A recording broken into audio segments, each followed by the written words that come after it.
Hello दोस्तों। 2-3 दिनों से वीडियो नहीं आ रही थी। मैं सोच रहा था किस टॉपिक पे बनाऊँ, किस टॉपिक पे बनाऊँ। तो फिर मुझे अपनी एक कॉपी दिखी जिसमें मतलब मैं जब भी करंट अफ़ेयर्स पढ़ रहा होता था तो मैं वो सारे टॉपिक्स हाइलाइट करता हूँ, जो मुझे लगता है कि इस बार ना बहुत ज़्यादा न्यूज़ में हैं और जिससे क्वेश्चन आ सकते हैं। तो आज मैं वही कुछ टॉपिक्स लेके आया हूँ आप लोगों के पास। तो ये टोटल ऐसे 10 मोस्ट प्रोबेबल टॉपिक्स हैं पॉलिटी के लिए, जिससे मुझे लगता है कि इस बार कम से कम क्वेश्चन आने के चांसेस बहुत ज़्यादा बनते हैं। ठीक है, तो जब तक ये वीडियो ऑनलाइन होगा तब तक 68 डेज़ ही बचेंगे प्रीलिम्स को।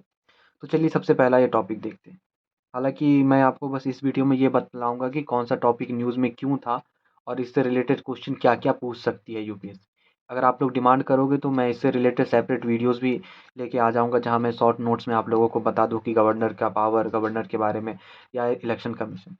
तो चलिए शुरू करते हैं। सो देखिए, गवर्नर अभी भी आप देख रहे हैं बहुत ज़्यादा न्यूज़ में चल रहा है। अभी जो हमारे वाइस प्रेसिडेंट हैं, वो भी वेस्ट बंगाल के गवर्नर ही थे और उनका जो वेस्ट बंगाल के सीएम के साथ जो भी लफड़ा चल रहा था, उसकी वजह से उन्हें वाइस प्रेसिडेंट बनाया गया। तो ऐसा चांस भी बनता है कि बहुत सारे गवर्नर अपनी लॉयल्टी दिखलाने के लिए भी स्टेट गवर्नमेंट से लड़ बैठते हैं, जो वहाँ पे मतलब अ, सेंट्रल गवर्नमेंट वाला पार्टी नहीं है। हालाँकि मुझे उनमें नहीं पढ़ना।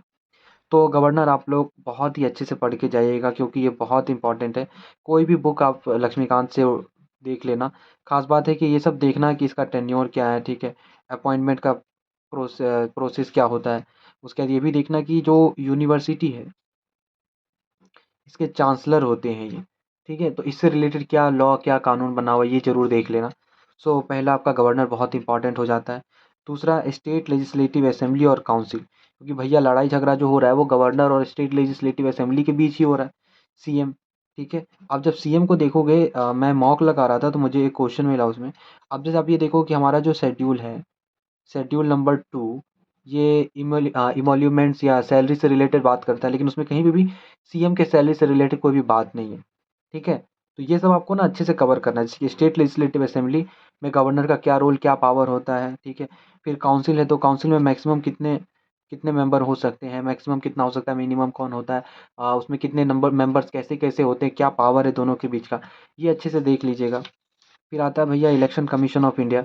ये अभी बहुत हॉट टॉपिक चल रहा है, क्योंकि इसके टेन्योर से रिलेटेड ना सुप्रीम कोर्ट में केस चल रहा था कि क्या कितना टेन्योर होना चाहिए। इलेक्शन कमीशन ऑफ इंडिया अच्छे से पढ़ लीजिएगा। फिर ये एंटी डिफेक्शन लॉ, अब महाराष्ट्र वाला तो केस आपको पता ही होगा, शिवसेना महाराष्ट्र वाला केस। तो आपको ये भी देखना है कि जो कोई भी पार्टी है, ठीक है, पॉलिटिकल पार्टी, उसका सिंबल, ठीक है, सिंबल से रिलेटेड जो डिस्प्यूट होता है उसका रिजोल्यूशन कौन करता है, तो भैया इलेक्शन कमीशन ऑफ इंडिया है, ठीक है? तो एंटी डिफेक्शन लॉ बहुत अच्छे से पढ़ के जाइएगा कि 52nd कॉन्स्टिट्यूशनल अमेंडमेंट 1985 में किया गया था। फिर और कौन कौन सा अमेंडमेंट किया गया, स्पीकर का क्या पावर होता है इसमें, इसको अच्छे से पढ़िएगा। फिर आता है इंटर स्टेट बॉर्डर डिस्प्यूट। ये क्यों न्यूज़ में था, असम और मिज़ोरम का बॉर्डर डिस्प्यूट चल रहा था, ठीक है? तो इसको एक बार अच्छे से पढ़ लीजिएगा, ये हमारे ज्योग्राफी के से भी इम्पोर्टेंट हो जाता है। फिर आता है इंटर स्टेट काउंसिल। अभी हाल-फिलहाल में तमिलनाडु के सीएम ने मतलब पीएम साहब से कहा, मोदी जी से, कि इंटर स्टेट काउंसिल को रिवाइव करवाना चाहिए। तो इससे रिलेटेड जो कॉन्स्टिट्यूशनल प्रोविजंस है, ठीक है? ये अच्छे से हमें पता होना चाहिए। फिर आता है भैया जुडिशरी।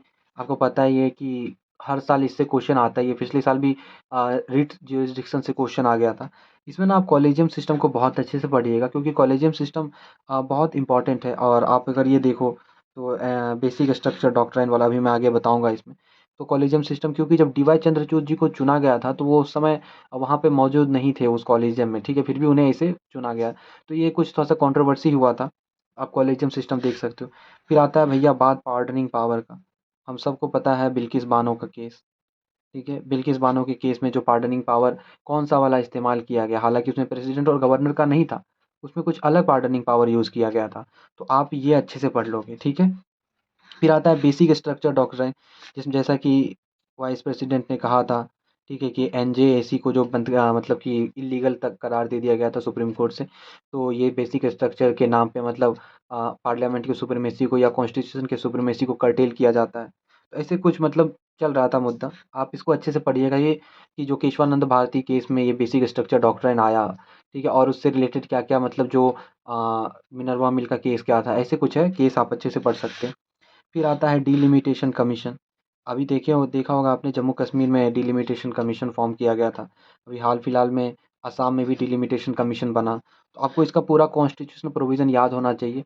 जो एक क्वेश्चन हमेशा जो एग्ज़ाम में आता है, मैंने देखा है बहुत बार मॉक में, कि जो डिलिमिटेशन कमीशन का जो मतलब वर्डिक्ट होता है, मतलब कोई भी जो रूल्स वो बना देते, तो उसे ना आप कहीं पे भी ना जुडिशरी में चैलेंज नहीं कर सकते, ठीक है? ये ध्यान में रखना है आप। फिर आता है ये भैया यूनिफ़ॉर्म सिविल कोड, अभी कुछ दिन पहले चल रहा था कि गुजरात में कि यूनिफ़ॉर्म सिविल कोड आना चाहिए, यूनिफ़ॉर्म सिविल कोड आना चाहिए। हमारे होम मिनिस्टर भी कह रहे थे। तो ये देख लीजिएगा कि कौन-सा प्रोविज़न होता है डीपीएसपी में। वैसे भी हर बार डीपीएसपी या प्रीएम्बल से कुछ ना कुछ क्वेश्चन आ ही जाता है।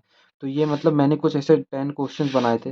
हालाँकि मुझे पता नहीं अंदर से इंस्टिंक्ट हो आता है इंस्टिंक्ट में कि प्राइवेट मेंबर बिल से ना रिलेटेड क्वेश्चन आ सकता है कि अभी तक कितने प्राइवेट मेंबर बिल आ चुके हैं और प्राइवेट मेंबर बिल को लाने के पहले हाउस में क्या-क्या किया जाता है। तो ये देख लीजिएगा। बाकी पार्लियामेंट तो आपको अच्छे से पढ़ना ही है, क्योंकि अभी-अभी देखा होगा आपने कि प्रिविलेज मोशन पास किया गया है। ठीक है? मतलब की बात चल रही थी। तो ऐसे टोटल 10 टॉपिक मैंने बनाए थे। मुझे ऐसा लगता है कि इसमें से क्वेश्चन 1, 2, 3 तो कम से कम 2 से 3 तो क्वेश्चन आएँगे ही। और आप लोगों को जो इम्पोर्टेंट पढ़ना होता है, जैसे आप लोग देखे ही होंगे, प्रिएम्बल पढ़ना होता है, फंडामेंटल राइट्स है, फंडामेंटल ड्यूटीज़। तो पूरा पॉलिटी तो आप अच्छे से रिवाइज़ करते ही हो। बस ये है कि जब आप दोबारा पढ़ोगे, तो ऐसे कुछ टॉपिक्स हैं, इसको ना अच्छे से रिवाइज़ करना, इस पे ना थोड़ा ज़्यादा ध्यान देना कि ये सब न्यूज़ में चल रहे थे और मुझे ना इससे रिलेटेड क्वेश्चन गलत नहीं करना है। अगर आप लोग कहोगे तो मैं इंडिविजुअली सब पे छोटा-छोटा 1-1 मिनट का वीडियो बना दूँगा। ठीक है? कि सारे कॉन्स्टिट्यूशनल प्रोविज़न सब कुछ समझा के, अगर आप लोग चाहोगे तो। और तो बस यही एक छोटा-सा वीडियो बनाना था मुझे, ठीक है? तो आई होप आपको ये मेरा वीडियो अच्छा लगा होगा। जहाँ कहीं भी अगर कुछ बतलाने में गलती हो गई हो, तो कमेंट में ज़रूर बताइएगा। सो मिलते हैं।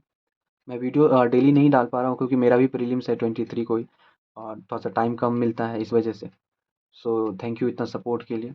मिलते हैं किसी नेक्स्ट वीडियो में। Thank you so much.